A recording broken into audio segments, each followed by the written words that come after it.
Picture this, it's the year 1204, the magnificent city of Constantinople. The heart of the Byzantine Empire stands as a beacon of civilization.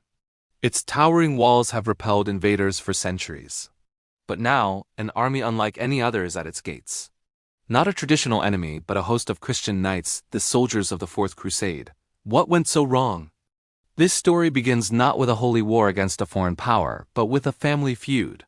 A young prince, Alexios Angelos, fled Constantinople after his father, Emperor Isaac II, was overthrown and blinded. Desperate to reclaim the throne, Alexios made a deal with the leaders of the Fourth Crusade. They were on their way to Egypt, but he promised them immense wealth and resources if they would first divert their forces to Constantinople and help him take power. The Crusaders, who were deeply in debt to the Venetians for their transport ships, saw this as a golden opportunity. In 1203, they arrived. The sight of their massive fleet in the Golden Horn must have been terrifying. The initial assault was fierce, but the city's defenses, though weakened, held strong.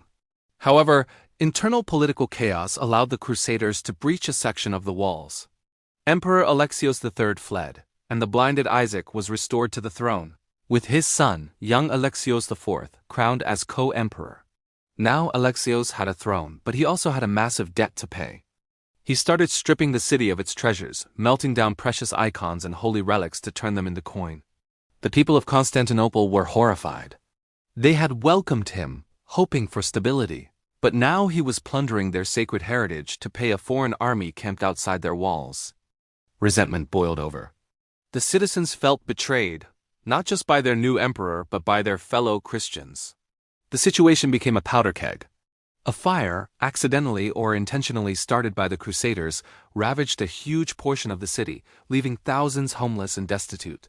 The public's anger turned on Alexios IV. They saw him as a puppet of the Westerners. In a palace coup, a nobleman known as Alexios Doukas, nicknamed Mourtzouphlos for his thick meeting eyebrows, seized power. He had both Alexios IV and his blind father Isaac killed, and declared himself Emperor Alexios V. Mourtzouphlos was a man of action. He immediately began strengthening the city's defenses and refused to pay the Crusaders another penny. He was determined to drive them out. For the Crusaders, this was the final straw. They felt betrayed. Their promised payment was gone, and their puppet emperor was dead. Led by the cunning Doge of Venice, Enrico Dandolo, they decided to take the city for themselves. In April 1204, the final siege began. Mourtzouphlos fought valiantly, riding along the walls, rallying his troops, and personally leading counterattacks. He was a stark contrast to his predecessors. He tried to use Greek fire, the legendary Byzantine superweapon, but changing winds and the Crusaders' tactics made it less effective. The Venetian ships, modified into floating siege towers, were able to get their soldiers directly onto the sea walls. On April 12th, the inevitable happened. The Crusaders found a weakly defended gate and poured into the city. Mourtzouphlos tried to rally a last stand in the streets, but his army, demoralized and outnumbered, melted away. He fled the city, leaving Constantinople to its fate.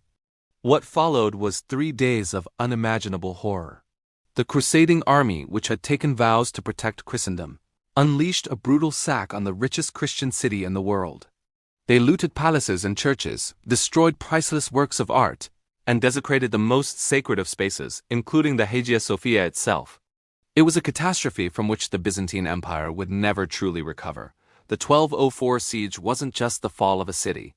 It was a deep, self-inflicted wound on the Christian world, a tragic tale of greed, ambition, and broken promises. Thanks for watching. If you found this story as fascinating and tragic as I do, make sure to like, subscribe, and hit that notification bell for more dives into history's most dramatic moments. See you next time.